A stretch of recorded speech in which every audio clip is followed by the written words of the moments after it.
Hello, তোমরা সবাই কেমন আছো? সেদিন গেছিলাম মায়াপুর। গেছিলাম গত রবিবার মায়াপুরে পৌঁছাতে আমাদের প্রায় সময় লেগে গেছিলো ওই 11:30 হবে সকাল। তো সকাল 11:30টার সময় গিয়ে আমরা ফার্স্টে যে কাজটা করেছিলাম, ভোগের টিকিট কেটে নিয়েছিলাম। 70 টাকা দিয়ে টিকিট কেটেছিলাম। ওখানে 30 টাকা না, 50 টাকারও টিকিট ছিল।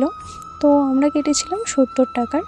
তো 70 টাকার টিকিটে কি কি আছে সেটা দেখে নিই।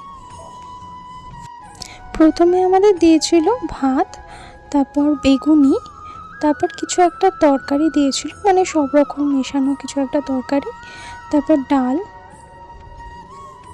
ভাত, তরকারি, ডাল সমস্ত কিছুই গরম গরম ছিল।